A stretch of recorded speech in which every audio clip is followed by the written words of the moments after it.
podcast is being recorded on unceded Anishinaabe, Algonquin territory. This podcast is also rated R and F. The F is for Fuck Whitey. Fuck Whitey as a staff, record label, and as a motherfucking crew. And if you want to be down with Whitey, then fuck you too. Fire. I just realized that saying fuck Whitey is my equivalent of saying strictly for my niggas. Like Tupac. Welcome, bienvenue à un autre épisode of Shut Up Podcast. I am your host, B Black, a.k.a. Mr. ShutUpPodcast.com, a.k.a. the Canadian Controversial Negro, a.k.a. Le Grand-Papa B, a.k.a. Gaston Lucien Big Daddy Labrador.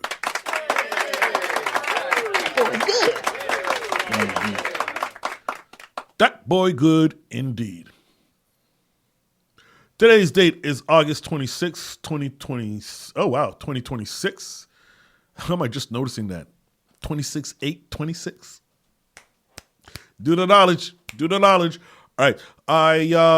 We are at episode 363. 363. And today I'll be talking about, I'll be answering the question, hey, B Black, how come you're a black podcaster and you don't always talk about black people shit? Yeah, I know you've been wondering. We'll get to that. But before we do that, I will start with some quotables and randomness. A bit of this and a bit of that. If you can't tell, I don't know. I guess I'm in a good mood. I don't know. It must be the sugar. I think I'm going for a sugar rush. But whatever. I hope you're having a blessed day. Shout out to you if you got paid today. You know what I mean? All my hoes. All right. Quotables. Let's start with quotables. Right. So all these quotes I'm about to share relate to today's final thought. First one goes, oh, man, this one is a repeat, but fuck it. It's not the first time you've heard this one, but there's always a new audience out there. It's by James Baldwin. It goes, to be a Negro in this country and to be relatively conscious is to be in a rage almost all the time. Message. And the last one was he's going to inspire. I believe it's going to be the inspiration for today's title. And it goes, I smoke a blunt to take the pain out. If I wasn't high, I'd probably try to blow my brains out. Message. Message. All right. Again, context will be in there. But I'm also going to take the opportunity to say that how I recently downloaded the biography of, the authorized biography of Tupac. And I took a crack at it. I listened to the intro and just a bit of the intro, and I listened to the intro by the author and a little bit of words from the book. And I feel like I'm going to need to take my time with this one. So I'm going to start over, but I can feel like this thing is going to hit home. Brother is saying a lot of things that I feel like that connect to this podcast, and I'm looking forward to it. All this to say, I'm looking forward to reading the book. And what's funny? What's inspired me. I've always been a Pac fan, but what inspired me what reminded me of the fact that I'm a Pac fan is watching the movie Juice a few weeks ago while high, and the intensity of Pac's role and his acting had me wanting to look about. I know, actually, it was while watching. I mean, in addition to Juice, but while watching this clip on YouTube about how Juice, random facts about the movie Juice, how it was made and all that, and there was a reference to the book, the authorized biography of authorized biography of Tupac, and that's what got me to look up the book. But damn, that's a lot of talking. All right, but that's it. So that's it for quotables. Time for randomness. Some randomness. So you're a philosopher? Yes. Oui. All right, first item is this is just me saying love my last episode. When I say love, I'm more the feeling I got from creating it, for putting it together, recording it, and then while editing, listening to some words and some of the stuff that I said and uploading it. And it's so me. I guess that's what I'm trying to say. It's so me. Finding a song and finding a moment in my life where the song gives that moment context, or that moment gives the song context. I just felt good about myself. And the more I think about it, it feels like the podcast episode feels like a song on the album that, as the artist, I'm like, yeah, I really enjoyed or really enjoyed this making this song. And while everyone is shaking their ass to, the other tracks on your album, you're like, fuck, I wish people felt this one, or just I don't know. I felt like I do know. I felt like there's a special connection with this particular episode. And it's the one episode I would really love to engage people in a conversation about. But yeah, no, this is more of a... For me, for making an episode that I have feelings for, that made me tingle inside. So you're a philosopher? Yes. For this next one, I will not talk about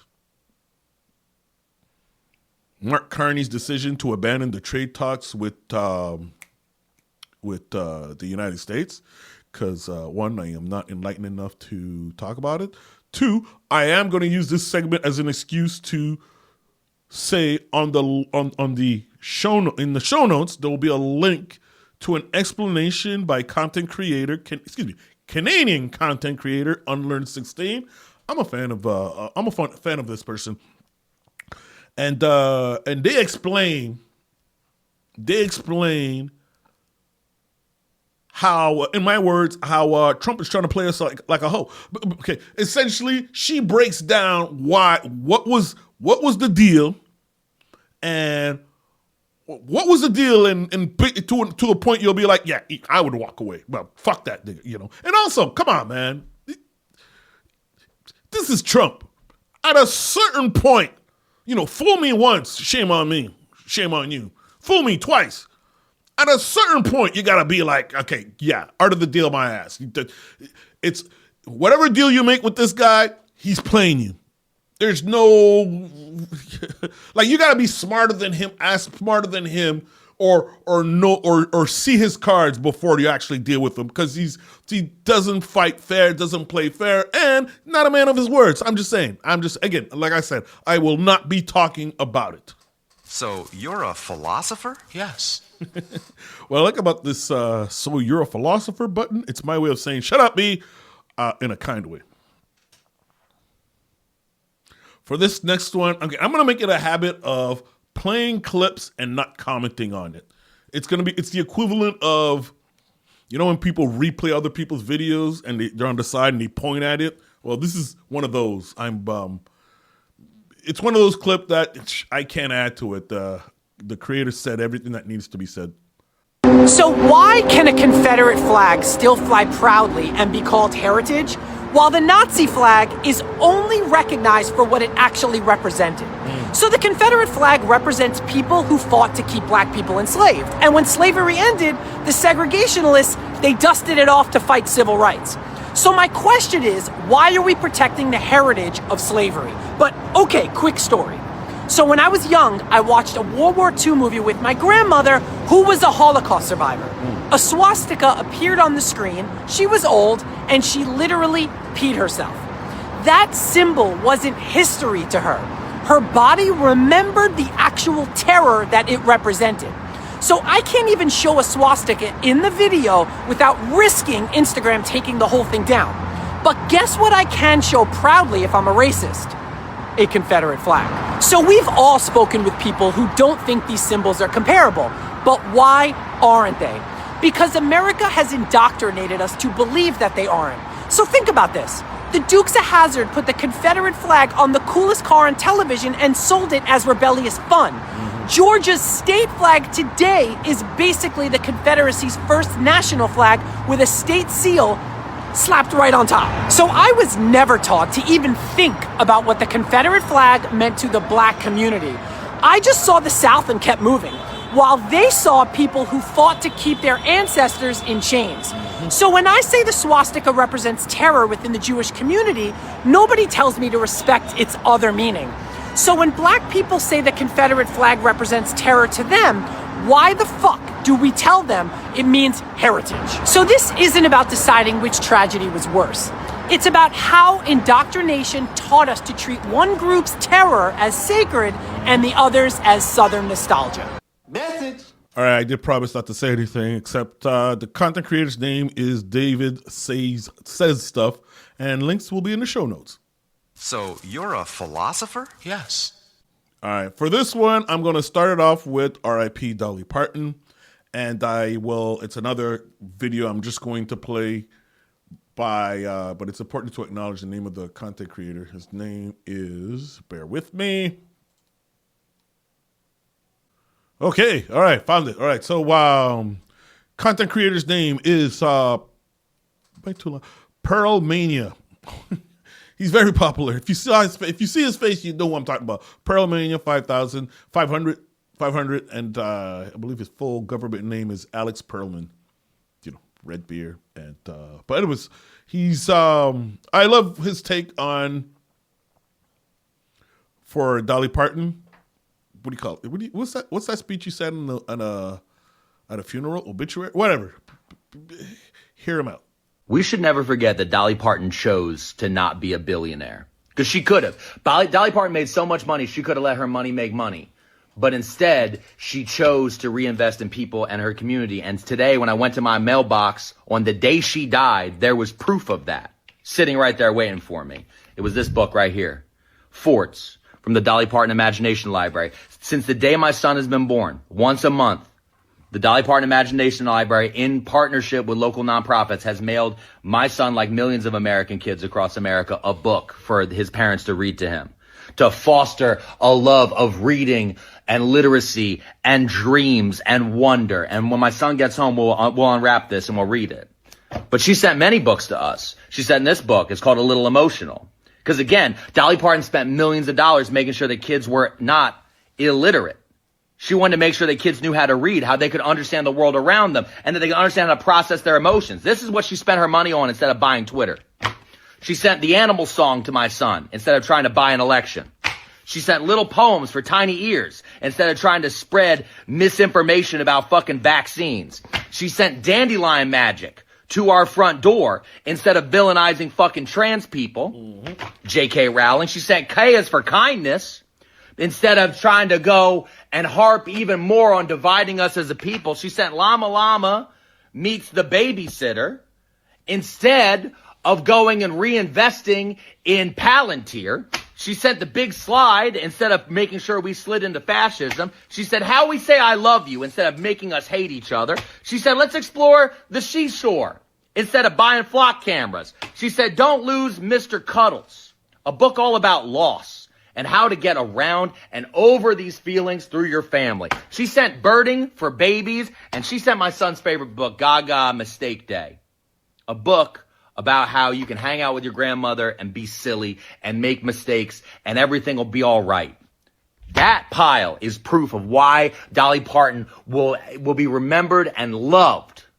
Not because her name's on the side of a building, not because of anything else, but because she reinvested in people, in hope, in love, and in the future.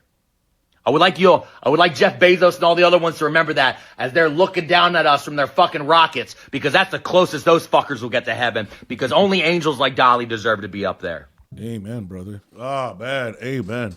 I'm fighting the urge to not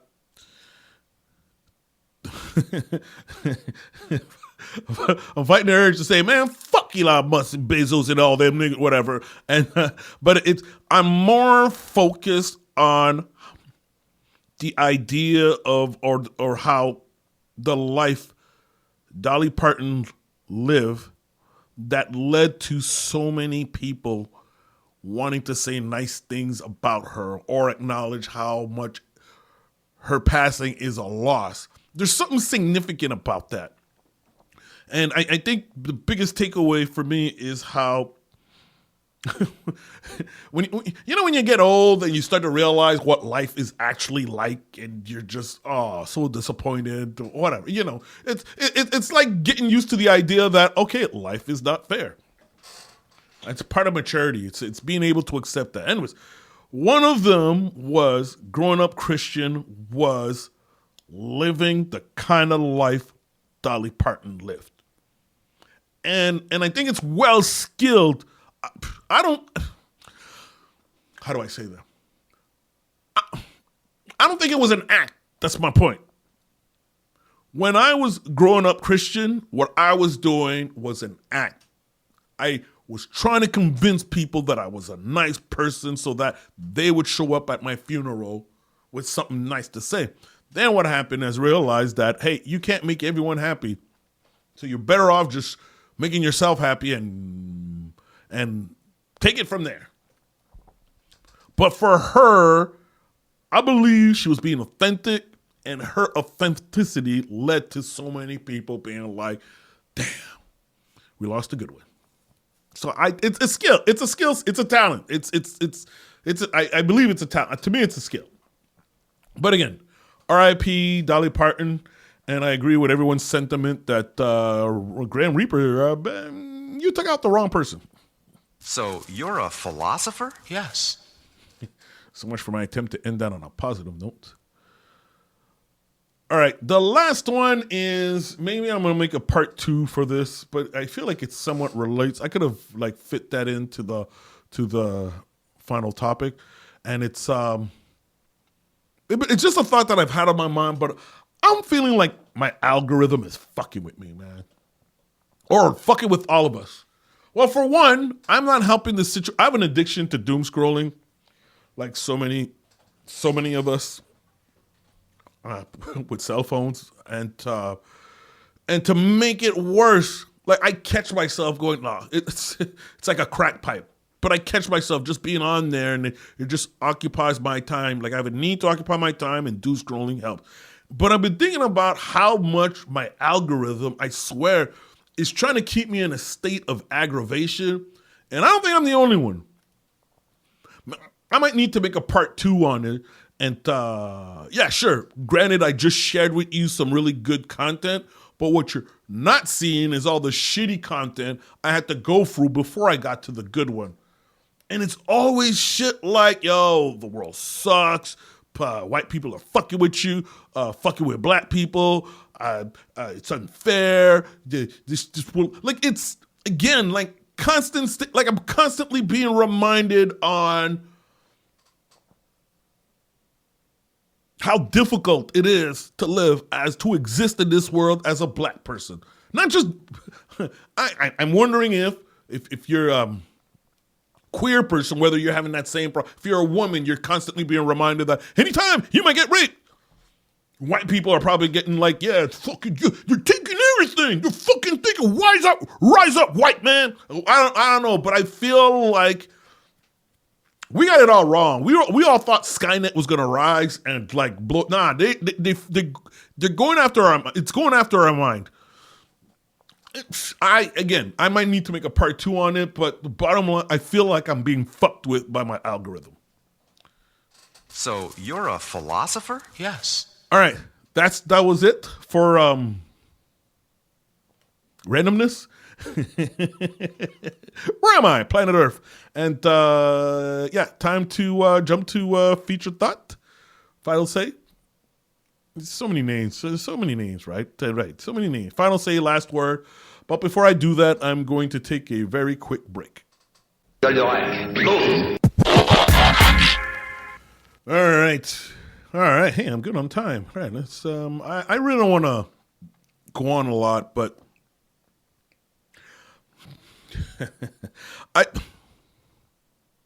like I said, the question I'm trying to answer, or I want to answer, is how. Let me back up. When I started this podcast, when I say start, the second iteration of this podcast, which I refer to as the New Testament of Shut Up Podcast, Long story. If you listen to the Manifesto episode, you know what I'm talking about. When I was working on, especially the logo, I remember telling the graphic artist, excuse me, I'm laughing because, no, I didn't use AI. Graphic artist, human being, I said, hey, out of everything this logo needs to communicate is that it's a black podcast. A black guy is running this motherfucking shit. And then we both ended up agreeing to, hey, why don't we just use your face in there? I was like, ooh, whoa, I remember being shy about it, but that's not the point. But it was important for me for the world to know that this is a black podcast. Excuse me, I'm laughing. I'm thinking of an X-Clan line. It's going, fuck, how does it go again? Something about going over the top to present themselves as being black. I'm fucking it up. But again, it's important for me to accentuate the fact that it was a black podcast. And it's the story of my life. I grew up with white kids. Well, I mean, white kids. I mean, not that my siblings were white. I'm saying I went to a school that was all white. The community around me was white and everything like that. And I was used to being me and my family being the only black kid in the neighborhood. Granted, I did go to a black church, but that's not it. And once I had what I'll call my black awakening, from there it was like, yeah, I'm black. Even though people like to joke about like, nigga, it's obvious. As dark as you is, yeah, it's obvious, whatever. And I joke, that's why I went by the name Be Black. Sometimes I feel like I do that to compensate for how black I don't feel. Because again, I was in a society of white people, surrounded by white people. There was a point there used to be a time where I used to feel cursed because I was black. And this is me, middle finger to the world. Fuck it. This is me in defiance. So getting back to, it was important for me, for this podcast, for everyone who knows this, it's a black podcast. I'm saying all this because I'm giving you too much content, whatever, because I could go in an area about blackness and wives or whatever, but I guess the problem was, growing up, my idea of black was pretty much imitating whatever black Americans did. Of course, I grew out of it, then realizing that, you're a black Canadian. You're a reflection, you're black Canadian whose parents are immigrated here from Haiti. And I guess where I'm getting at is being black is not a monolith. This is really what I'm going with. I guess I grew up with the notion that being black was a monolith. In order to be black, I need to walk, talk, and behave, have these opinions. But no. Every black person has their own black experience. Including the fucking coons. Anyway, that's not the point. On the second iteration, what's amazing. So on the first iteration of the Old Testament of Shut Up Podcast, I had that mindset. So I would do whatever other black podcasts we're doing or talking about, I felt the need to, bam, we're also talking about it too. You can get it on here too. And in this particular case, I've been very mindful about not doing it. More specifically to the point, I haven't talked about issues, things in the world. Like I nearly didn't record this podcast. So what's the name? I'm trying to remember the name of speaking of my timeline. Okay, the name, Tasia Fortune, Jackson, Mississippi. A 29-year-old mother of 4 was found hanging behind an abandoned building. My timeline keeps reminding me of black people being found in the United States hung from a tree. And the authorities are trying to sell it as, or trying to to them it's, they committed suicide. And as a black person, we know, come on. Get fucking real. Black people don't lynch themselves. Don't. Anyway, so I'm constantly being bombarded with news of another topic I haven't touched, mainly because I'll get to it. Is Nolan Xavier Wells, 18-year-old who went missing during a 4th of July boat trip to Horn Island of Mississippi coast, and his body was recovered in the water near the island on July 6, 2026. The whole story was how he went out with his white friends and he died. But the story that really got my attention, there's way more story. Look, I still remember in 2020, while I was going through my mental health crisis, I was spending year 2020 after George Floyd, 2020 recording, remembering every black person who are killed, brutalized, by the cops. I was remembering their name. Because I felt like I owed it to them. But at the same time, I was sacrificing my mental health. Here's what's fucked up. So the one who really got my attention, the particular one, but I'm not going to talk about it in details. I'll get to it. His name is Jason Arde, a 41-year-old British sociologist and the University of Cambridge youngest ever black professor, was found dead on August 2026 following weeks of intense media scrutiny and accusation of plagiarism.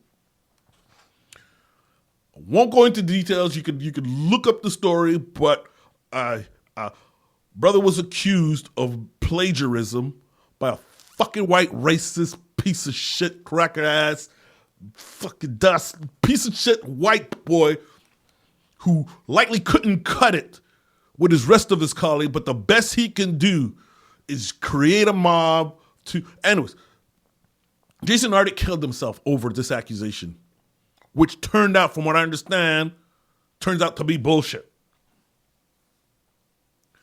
But his death, his suicide, is the part that got my attention, and it reminded me, and it's the reason why I'm saying, hey, Be Black, you're a black podcast, how come you didn't talk about his death or about that incident and whatnot? And this is the part about black people that, I don't know, might be unpopular, but I do know it's not something that's mainstream.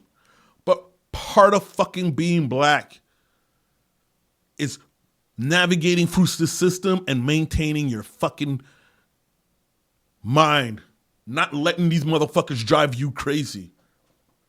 So yeah, call me soft. I know what I can handle. I know what I can take. I'm a sensitive, was the word empath, overly sensitive empath. I need to, unlike the rest of my people, I'm in the category of black folks who need to be very careful about how much of this madness I take in. I think Pac was a sensitive soul, but he just toughed it out. But shit drove him crazy, but whatever. But I connect to the line with his verse where he says, I smoke a blunt to take the pain out. If I wasn't high, I'd probably try to blow my brains out. Someone, it's a constant question that's asked, or a frequent question on social media is, hey, how's your mental health? Or excuse me, black men, black people, how's your mental health? Respond with a GIF.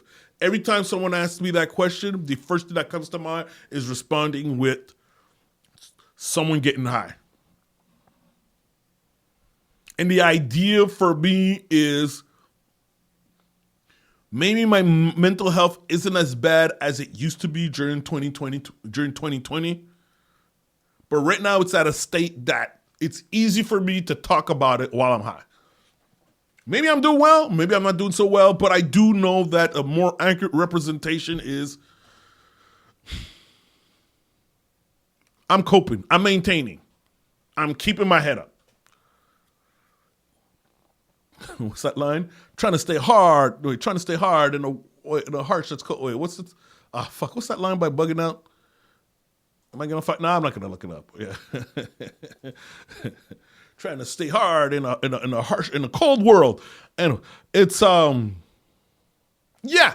So there's a line is everybody wants to be black until they don't want to be black. Everybody wants to be black until they're getting pulled over by the cop. Everyone wants to be black until they show up in a professional setting and they're surrounded by people going, oh, DI hire. Oh, fuck, you don't deserve what you got. Everyone wants to be black until they gotta face this constant barrage, the idea that you might die in a traffic stop. And it's not just the dying in a traffic stop. It's you're gonna be surrounded by friends, white colleagues who'll be like, oh, I wonder what he did. I thought he was one of the good ones. But yeah, it's so all this to say, I may not be the podcast that talks about every single incident, not even close to it, that's in the news. I know on the two of my favorite podcasts, Three Guys On, Black Guy Who Tips, they do that. Or they pay attention to what's in the news and they manage to navigate in that shit. Look, sometimes I have to pause from listening to them. Not because they're bad, but it's just that unlike them, I don't have the fortitude to constantly handle all that shit because I'll lose my fucking mind. And it happened. It actually happened. There was, like I said, while I was going for my 2020 crisis, you know what happened in 2020?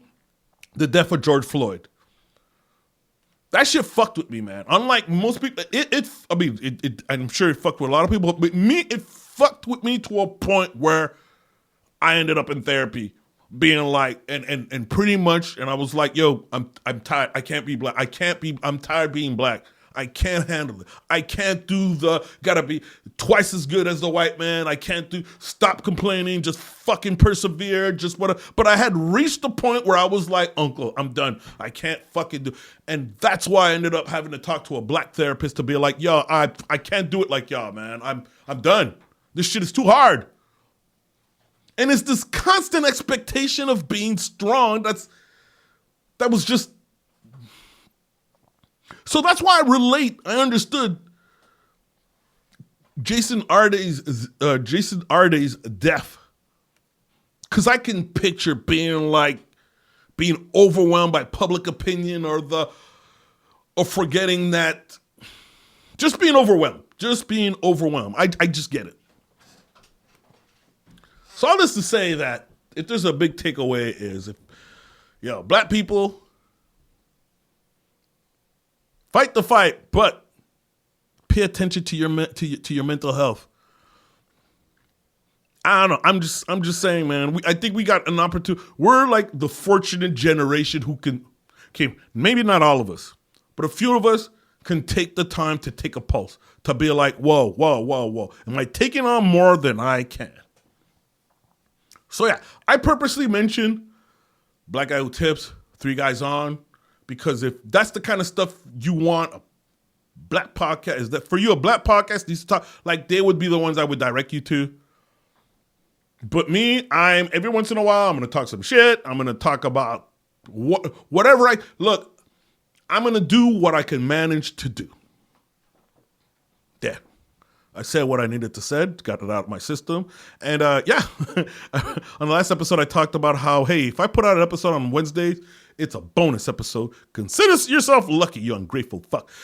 But I had to get this out my mind because I knew if I waited for Sunday, it was just going to be a 2-hour episode. So in this fucking crazy world, there's going to be so much more to talk about. But yeah, so that's it, man. I'm just trying to maintain in this harsh, cruel world. And like Jason Baldwin wasn't fucking around. He meant it. He was in his bag when he said to be a black person in this country is to relatively conscious is to be enraged almost all the time. Yo, those black people, it's ethereal. Black people who are like, hey, I don't see race. That's probably their attempt at, I'm not justifying it, but that's probably them being like, hey, if I think about all this black shit, I'm going to kill myself. I'm just saying. Wow, what a quote. That's really not the soundbite I wanted you to have. But just know that I'm doing what I need to do to maintain. to survive. Man, I'm looking forward to read that Tupac book. But all right, so this concludes today's episode. Hope you enjoyed it as much as I enjoyed recording it. Reminder, shutuppodcast.com is the website. Shutuppodcast401@gmail.com. And as always, holla if you hear me. If you hear me. All right. Before I end the show, I want to remind you that this podcast is a safe space for my thoughts. That's my way of saying you click play. All right. And yeah, thank you for listening. And remember, please be kind to your favorite podcast. All right. Peace. Black,